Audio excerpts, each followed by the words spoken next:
Joshua Hoey, world champion, man. What's going through your head? Yeah, I mean, that was a tough race. Every race kind of brings a new challenge, but yeah, I mean, I was fatiguing a lot that last 200, but just kind of muscled it out, kind of put my faith in God, it was enough, so I'm thankful.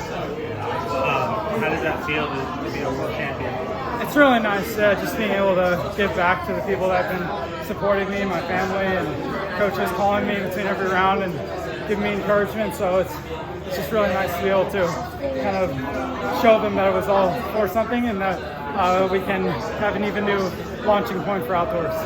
I feel like your season has been the topic of conversation. Maybe one of the top indoor seasons than anybody in the world. Can you just reflect on this indoor season and looking forward where you want to get from here? Yeah, I mean, we pushed a lot in the fall. We took risks. I remember my dad said to me, "Hey, there's a lot of people that would like to see you burn out right now, so you got to make sure that you get through this rut." And here we are on the other side. So, but we keep pushing. Don't take anything for granted, and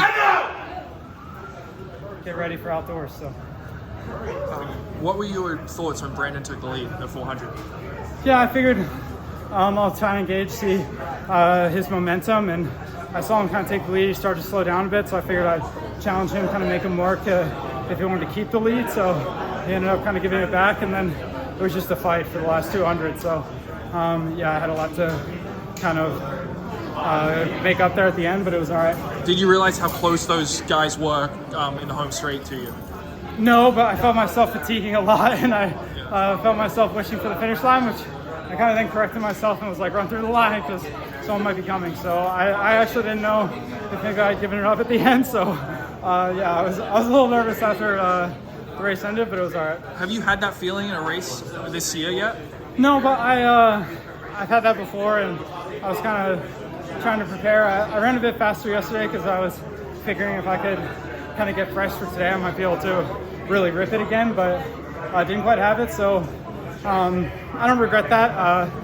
Obviously, I'll try and PR next indoor season if I'm able to make it through outdoors first. So yeah, and your coach was telling me about and your dad were telling me about Once More Track Club. So can you tell me what the backstory is behind that? Yeah, so after 2023, we were really struggling, and I'm a big fan of reading the Shakespeare plays, especially Hamlet, but I'm also a big fan of Henry V. So we called ourselves the Once More Track Club because this was our once more into the breach, dear friends, and that saying means a lot to me because it's either die or succeed, and that's kind of how we felt like we were staking ourselves, and so we made shirts with the Henry V quote on the back, and met Justin, and now I'm Fast 8 Track Club, but that saying still means a lot to me.